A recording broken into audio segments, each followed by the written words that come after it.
So after the international break, we're up and running in match week 4 in the Premier League on this 8-game bumper Saturday. So Manchester United back to winning ways away at St Mary's. Still to come a 5-game goal rush involving a so far unbeaten Brighton against new boys Ipswich. Crystal Palace and Leicester go head-to-head at Selhurst. There's a London derby between Fulham and West Ham. Liverpool looking to make it 4 wins out of 4 under Arne Slot against Nottingham Forest, as are Manchester City at home to Brentford. 2 games later on in the day for you. Aston Villa against Everton, looking for their first points of the season, with Bournemouth against Enzo Maresca's Chelsea. We've got the North London derby to look forward to on Sunday between Spurs and Arsenal, and Wolves against Newcastle. Manchester United started the day in 14th position and left to stew over that defeat to Liverpool, but as Michael said quite rightly, they've doubled their points tally, which takes them to 7th in the table, 6 points from their first 4 games. Their position, of course, could well change with 9 games still to be played in this match week. At the other end, a tough season to the start of this campaign for Southampton has got a little bit tougher. No points from their first 4 games. And with Everton and Wolves either side of them still to play, they could well end this match week bottom of the pile. Beginning with some trouble, especially a big credit to Andre, who saved a really important penalty. He changed the game actually for us. And in the end, also a clean sheet is also really nice. And you got your first United goal today as well. Was that move in that set piece something you've been working on? Yeah, we've been working on some set pieces. This one was not exactly out of the book, but luckily I was on a good spot. We saw you pointing up to someone with the celebration. Who was that for? It's the birthday of my wife today, so this one is for her. After a difficult international break for you as well, did you come out here today with a bit of a point to prove? No, not exactly a point to prove. I mean, obviously sometimes it doesn't go as well as you want, but you always have to look at the positive side. I was happy that I played 1.5 games. It's a long time for me that I played games. So this is actually the third game in 1 week. So for me, it's really important to get a rhythm, and I think today I could show already a little bit more what I can do. We know how important Erik has been in your development as a player. I imagine it's a big part of why you moved here. How have you found things so far at Manchester United? Yeah, really nice, really nice. I'm enjoying it a lot. We have a great group, amazing guys. I think we have also a lot of young guys who still have to grow, but also want to grow. Every day on the training ground is a battle, and hopefully we can get more results like this and grow as a team, because I think that's the most important thing. You can certainly do without any injuries in this team, but it was a very different back 4 to the one that started today. First of all, are you okay? Yeah, no, I'm fine. I just had a little cramp in the last 5 minutes, and what I say is the first time in, I think, probably 5 months that I played 3 times in a row. So, I wanted to play till the end, but the coach said it would be better to take me off. Well, these Man United fans behind you are very happy you got the goal today, and you are today's player of the match. Congratulations. Thank you. We've just been watching your penalty save, Andre.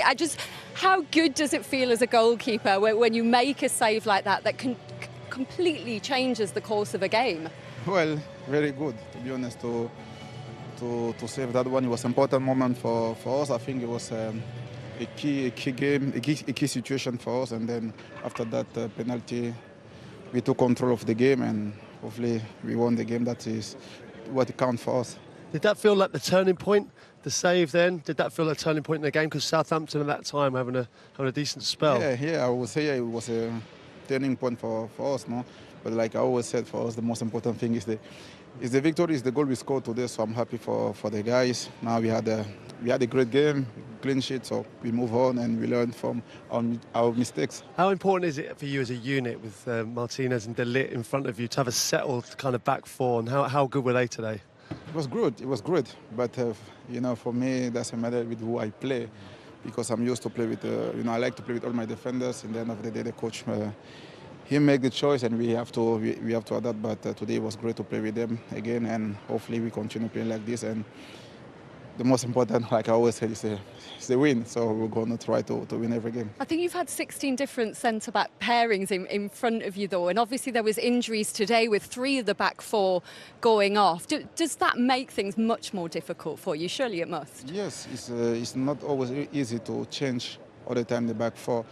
But sometimes you have to be pragmatic. No, there are things in life you cannot control, injuries and other things.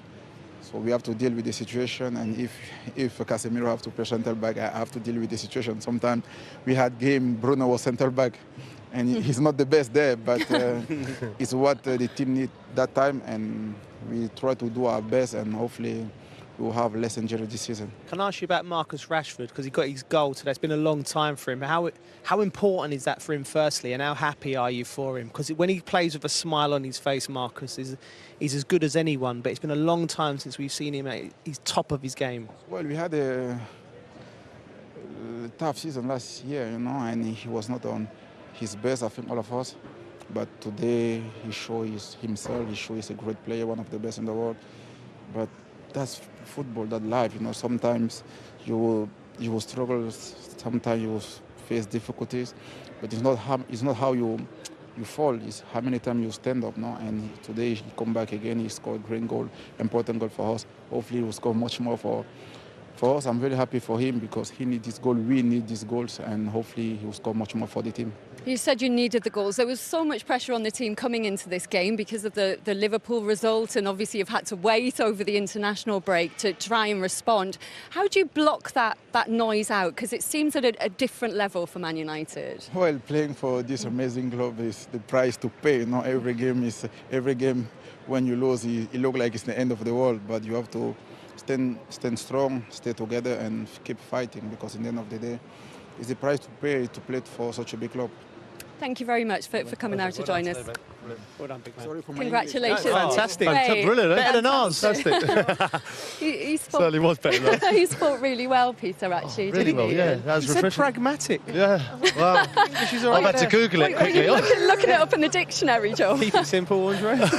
He seems like a English. really positive character, though, to have in that dressing room, because he has had setbacks, he's had disappointing moments, but he always seems to keep that positivity up, do you think? I love a story. When he come into the club, I mean, he didn't have the great start, and questions were asked. And when you come to a place like Manchester United or Liverpool or any of the big clubs, and it doesn't go well for you at the start, I love the redemption. He's turned around, he's playing well, and he looks like a leader in the dressing room. You look around him, you know, nothing seems to faze him, and you need that when you play for a big club. You really do. I think he's got the mentality to be at a big club, you know, because I remember him speaking to Rio after he made a couple of really big, high-profile errors, and Rio said he couldn't believe it's just football. That's football. You know, you can't let it... Got to let it bounce off worry you. Yeah, you just got to let it bounce off you. I think if you're going to be at a club like Manchester United, where the scrutiny is so intense, you know, one minute you're the best team in the world, the next you're the worst. There's no in between. It's cutthroat business, and he seems to take it all in his stride. And it was cutthroat for Southampton today, because he gave Man United that platform, but they absolutely punished Southampton for not scoring that penalty, Joe. Yeah, quality, experience, intelligence. Here, Bruno, look, no one shuts me down. All right, I've got the ability. That's the difference with the Premier League. Championship, they may have got away with being 5 yards off him here. If you look at it here, that's Bruno Fernandes, one of the best technicians in the game. You've allowed him to stop it, shape his body, and just float into a position, and it's a good finish from Ligt. Great from a Manchester United perspective, but Russell Martin will be so disappointed that both goals here in the first half have come from set pieces. You know, as good as you play, you should be able to defend set pieces. Obviously, it's the second phase of play. It comes out to Marcus Rashford, and he bends it into the goal. You know, as you can see, this is the angle. Ramsdale's unsighted. You can't go until it's missed the lit, and it's too late then. Yeah. And then Garnacho with the icing on the cake at the very end. Yeah, it's a lovely goal. Casemiro involved as well. Again, it's another mistake. Harwood Bellis at the far post playing people. When we talk about minor details, watch it here. Come up, get up. You've got one of your back four. He just come on, so we'll try and give him a little bit of leeway, but running backwards, the other's going up. Happened twice though, Joe, didn't it? You know, there's two of the goals there where one player's left in. And the top teams will punish you.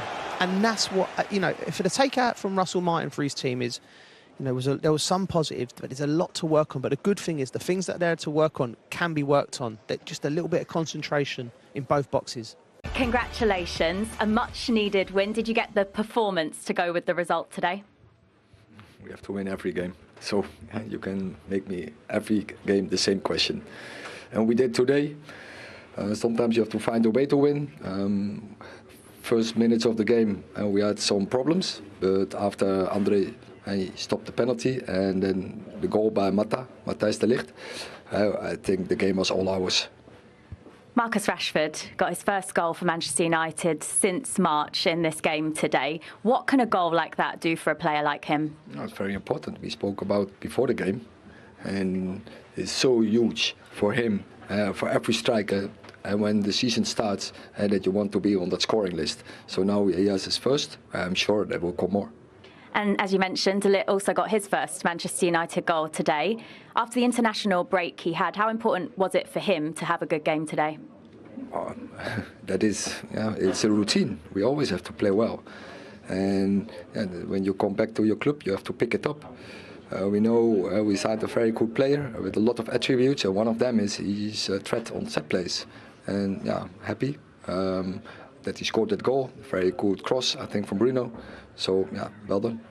Going in at a half-time break, 2-0 up, was the instruction for you going into the second half to just control the game, or was it to go out there and kill the game off? No, kill the game off, and I think we had the chances. I don't know how many chances we had, but I think we had several chances to go earlier on to 3 or 4-0. I'm sure as a manager you could do without any serious injuries in the team, but Diogo Dalot appeared to be the only defender that started the game that didn't look like he came off with any kind of injury. Is that something for you to worry about now? Well, we had international, short in the season, some are short in the pre-season, some come from intercontinental flights. So then you have a 12:30 game that you can struggle into the end. But hopefully it's nothing serious, and we have to assess it today, tomorrow, and then we will see.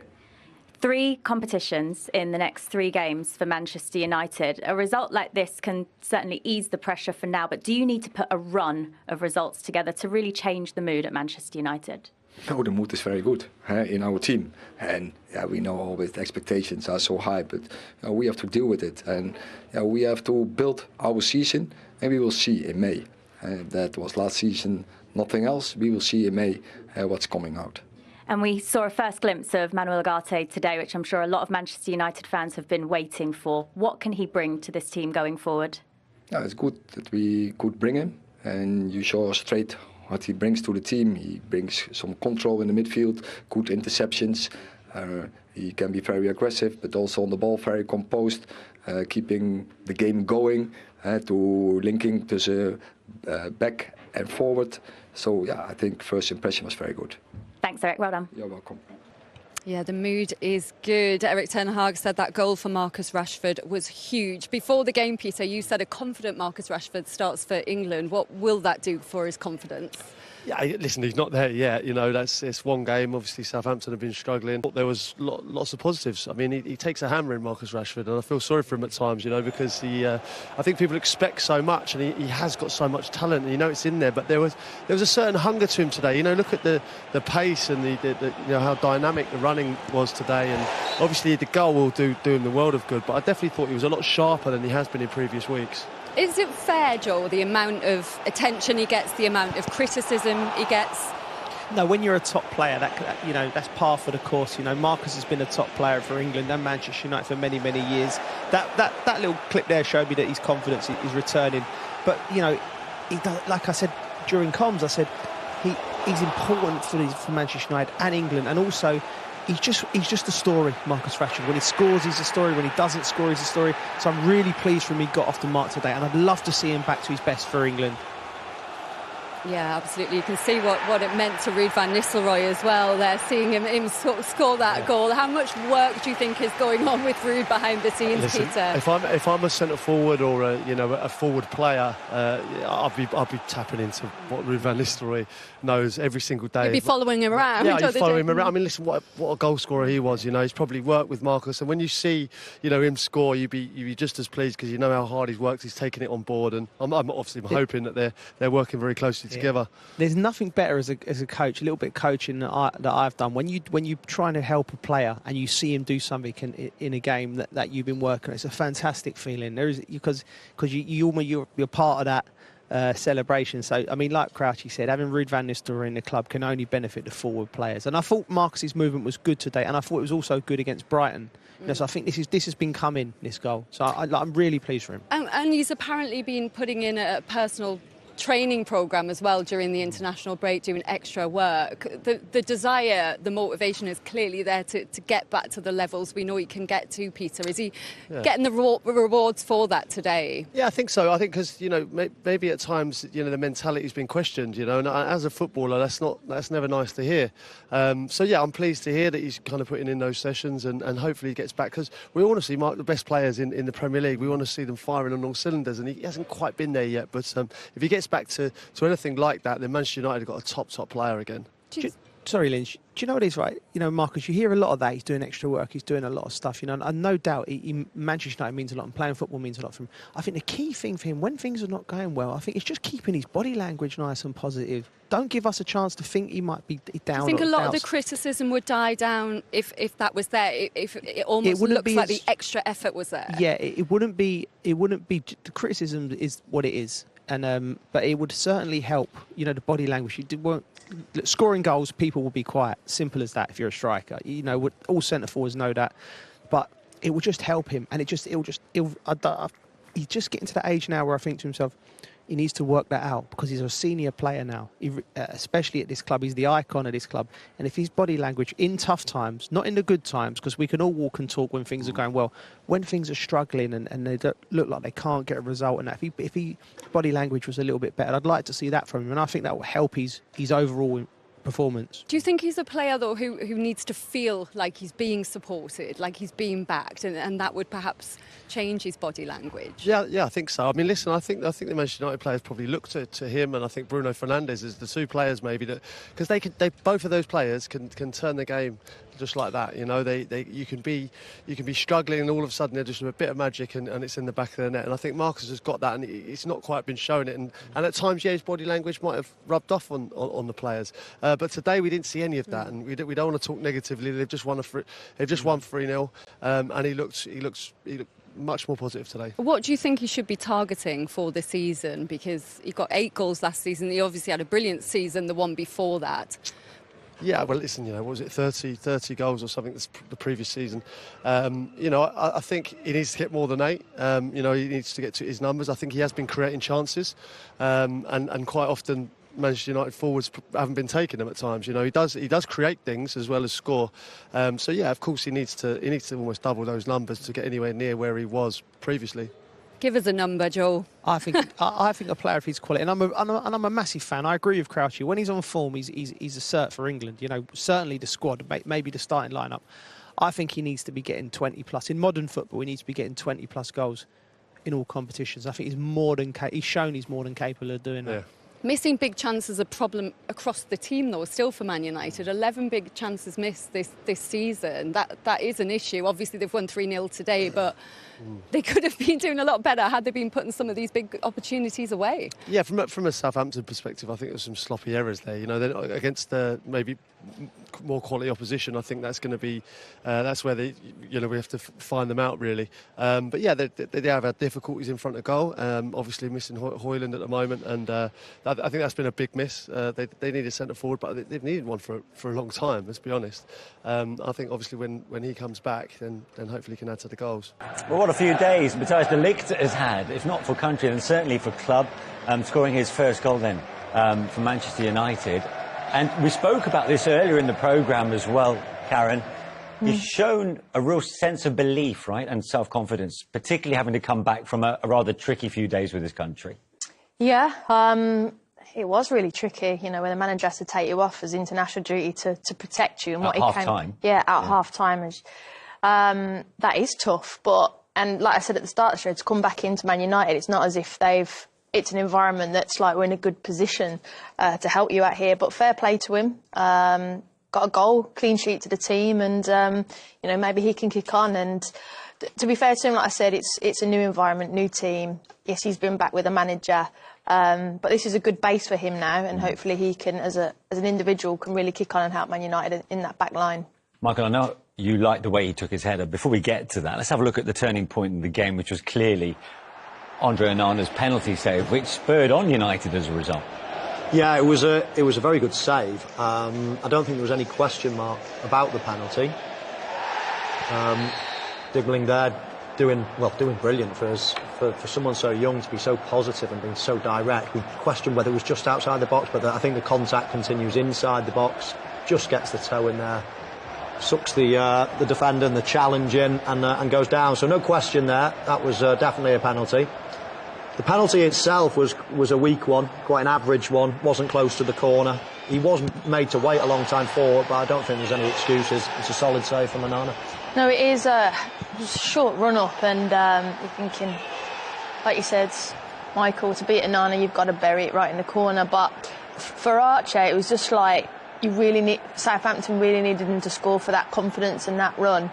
And then that save there then was just like the catalyst, and it went all wrong there. And within 6 minutes, I think they were 2-0 down, weren't they? Yeah, well, 2.5 minutes from that save, 1-0 United, Michael. Yeah, it was a really good header. I know it's from a close distance, so you probably think it's easy watching that there, but he's got a lot going against him. We see Stevens playing everybody on side, which is a theme of all 3 goals actually today, from Southampton's point of view. But the spin of the ball is going against him there. It takes pace away from it when it curls in that way. So he was never going to be able to get much power. So it was all about the precision, and it was perfect, absolutely perfect. Right back across the goalkeeper, right into the corner. It's a lovely header.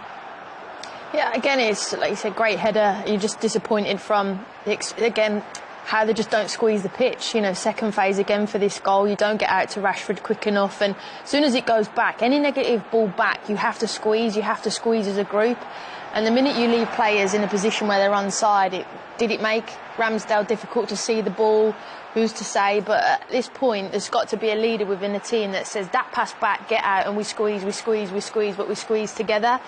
And again, there's another player, Sugawara, keeping everybody on. And it's just like, you know, you can be so good in possession, you can dominate ball at the time, but if you don't do the simple things like a set piece or a second phase, or you don't squeeze the pitch, get tight to someone on their dominant foot on the edge of the 18, you'll be 2-0 down after 6 minutes when you've played pretty well up until that moment. Yeah. And they're up against it. By the way, those goals clearly coming after a half-an-hour period in which Southampton asked plenty of questions of Manchester United. Going to the second half, United controlled proceedings. Jack Stevens seeing red. How did you see this?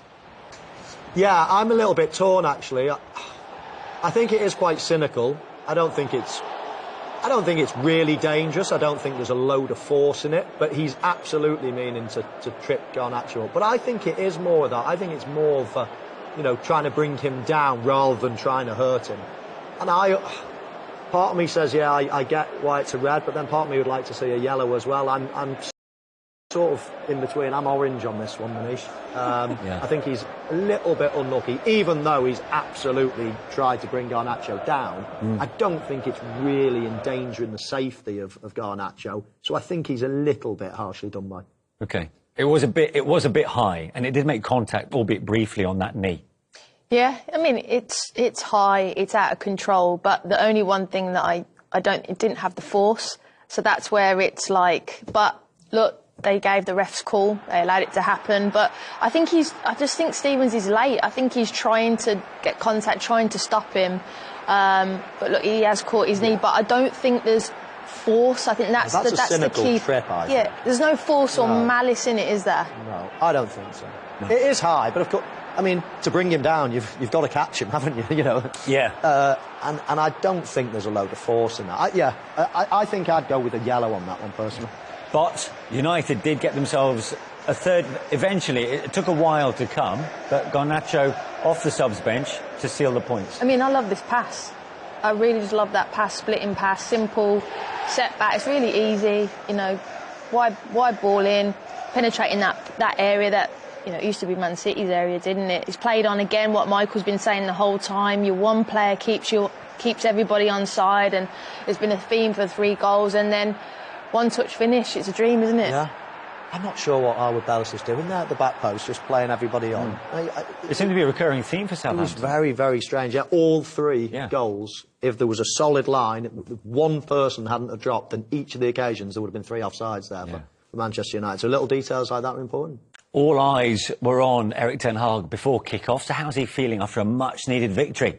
Here is the Dutchman now. Going in at the half-time break 2-0 up. Was the instruction to just control the game, or was it to go out there and kill the game off? No, kill the game off, and I think we had the chances. I don't know how many chances we had, but I think we had several chances to go early on to 3 or 4-0. I'm sure as a manager you could do without any serious injuries in the team, but Diogo Dalot appeared to be the only defender that started the game that didn't look like he came off with any kind of injury. Is that something for you to worry about now? Well, we had international, short in the season, some are short in the pre-season, some come from intercontinental flights. So yeah, then you have a 12:30 game that you can struggle into the end. But yeah, hopefully it's nothing serious, and yeah, we have to assess it today, tomorrow, and then we will see. 3 competitions in the next 3 games for Manchester United. A result like this can certainly ease the pressure for now, but do you need to put a run of results together to really change the mood at Manchester United? No, the mood is very good in our team, and yeah, we know always the expectations are so high, but we have to deal with it, and we have to build our season, and we will see in May. That was last season, nothing else. We will see in May what's coming out. And we saw a first glimpse of Manuel Ugarte today, which I'm sure a lot of Manchester United fans have been waiting for. What can he bring to this team going forward? Yeah, it's good that we could bring him, and you saw straight what he brings to the team. He brings some control in the midfield, good interceptions. He can be very aggressive, but also on the ball very composed, keeping the game going, to linking to the back and forward. So yeah, I think first impression was very good. Thanks, Erik. Well done. You're welcome. Michael, what did you make of what Ten Hag said there? Yeah, I mean, a reasonably straightforward interview, isn't it, for him after a 3-0 win? It's not the hardest interview to do. Yeah, I mean, I thought they were reasonably fortunate to go in at 2-0, but then the second half they showed a different class to Southampton. Southampton couldn't get back in it. The third goal was icing on the cake. We looked at some of the chances that had been missing so far this season. They weren't that clinical, let's say, in front of goal. And Ten Hag there just saying again that he'd like to have seen them kill off the game a little bit early, so maybe that's something to work on. But in general, it's a nice day's work for Erik. Yeah, because you said, Karen, at the start of play today, they need a win, no matter how convincing. So 3-0 in the end, you'll take that, he'll take that. Yeah, but, I'm not going to be, jumping for joy. It's good, obviously. I said for them it's important to get the win and keep moving on. But, you're playing Southampton, just got promoted, lost 4 games. I judge Manchester United, and that's not a disrespect to Southampton, but for what Man United have, the money they've spent, the stature of the football club, I'll judge them towards the back end of the season, really, because I said still 8th last season, still negative goal difference. Joe and Peter alongside me. Man United 2-0 up, but Southampton had a penalty before the momentum shifted, Peter, and it was won by the excellent Tyler Dibbling. Yeah, I thought he was fantastic for a player of 18 years old. I think both wings actually look really dangerous, but it's the old stop-start one, Joe, where he slows him right down here and then goes again, and gets the touch there and knows that Dalot's diving in, and fantastic, he won the penalty, but it was a poor penalty. It was. Dibbling's been brilliant. And Archer, you sense the apprehension in the stadium. He took a long time, 51 seconds he's standing over the ball, and it wasn't a good penalty, and he could have done better with the rebound. But I feel it's been so cruel, because Southampton was spot on for 35 minutes, and it's just football. Make mistakes, it costs you. And under 2.5 minutes later, Man United really made them pay, Joe. Russell will be furious here, because it's a short corner. If you just watch Stevens at your far post, he loses faith in the fact when the ball comes back from a corner, you have to get out. Look there, right, get out in a line, and watch him here. He just drops back, and then it allows the quality of the Premier League. Bruno Fernandes just floats the ball in the area, and it's a good header from De Ligt. Credit to De Ligt. I mean, it was a difficult header. He went outside the far post for it to come back in, and obviously the second goal has killed them, really, because Manchester United are in control of the game now. Really pleased for Marcus Rashford. Obviously, he's getting so much stick at the moment, and the smile was back after this one. Yeah, first goal since difficult March. for Aaron Ramsdale to see that. I think he can't dive until he sees it go past De Ligt. So obviously it's too late then. Could be worse for Southampton if it wasn't for Ramsdale. Yeah, definitely. He's made some great saves. Certainly one from Rashford, I thought, kind of near post. But it's harsh on Southampton, but that's the penalty you pay in the Premier League. What a curious first 45 minutes from St Mary's. Southampton arguably the better side against Manchester United for the first 30 minutes and then find themselves 2-0 down. And that was after Southampton had missed a penalty from Cameron Archer. You can see possession-wise it's been pretty even. Shots, though, United clearly 11-6 in United's favour. Quite an eventful first half, Michael. Yeah, not much in it in the stats there. However, you know, Southampton will be going in at half-time thinking, how are we 2-0 down? Missing a penalty, and then 2 minutes later, up the other end, you know, and 2 goals that they will think that they can avoid. We'll have a look at them in a minute. But, yeah, you know, contrasting feelings at half-time there from both managers. I mean, I don't think Manchester United played very well at all. And to go in 2-0, they'd be... they won't believe their luck. Let's have a look at what's turned out to be the crucial moment in the game so far, with Southampton being awarded a penalty. There's no debating the actual decision, right, Karen? I mean, Dibley on the ball now, the young lad coming in, he's positive, he's aggressive, drives forward. He's given Dalot a bit of a headache. My only thing I'd say is, could they have given him a lot more service to get at him in a 1v1? Look, Dalot commits. Does he leave his leg out? Maybe Dibley. But at the end of the day, it's still a penalty for me. You know, he goes in, he commits, he's gone past him. It's smart, it's a penalty. The only thing we were kind of saying, weren't we, Mo, was that once we thought it was given, it took a long, long time then for Archer to actually take it. But I think the right decision came, and then it's a poor penalty, isn't it? Yeah, I mean, what can you say about the penalty? It's poor, it's not in the corner. It's got reasonable pace in it, but Onana guesses the right way. The awful thing is when that ball starts floating back to you, well, it's, you know, you've got no option but to head it. You know, there's no pace on the ball, so it's basically a back pass for the goalkeeper. But there's nothing more you can do, really. Obviously the main crime was missing the penalty in the first place. I mean, you're right though, Manish. That was the turning point, because Southampton were on the up, and you're thinking, what are Man United doing? Yeah. And then that happened, and then all of a sudden it just went, their confidence, everything, and then the rest followed. It gave United a lifeline. Boy, did they take it. 2.5 minutes after that save of the follow-up from Cameron Archer by Onana, Ligt at the far post, Michael. Yeah, lovely header, because there's a lot going against him here. The spin of the ball is going against him. You lose a bit of pace on the header when it's coming in from that direction. Stevens here is playing everybody offside. Actually, Karen, both goals have got similarities. They're both from set pieces, almost second phase set pieces. But Southampton playing Manchester United players on, you know, in a similar scenario. Yeah, you're spot on, Michael. You know, when the ball goes back, you have to squeeze as a back line. And I think the disappointing thing in that is Stevens is experienced. He's the experienced one at the back, saying we've got to get out and get out together. Look, it's a brilliant header, and look, after a difficult international break, that was good for him personally. Yeah, that is a great header, that is. I mean, that's not easy at all. It's all about direction, because, as I say, you can't get much pace on it. It's a floaty ball and the spin's going away from you, so as soon as you head it, it almost kills the speed as well. So lots against him. It had to be precise. Within 6 minutes, 1-0 became 2-0. Marcus Rashford, precise finish. This also originating from a corner. Exactly, second phase again, and similar.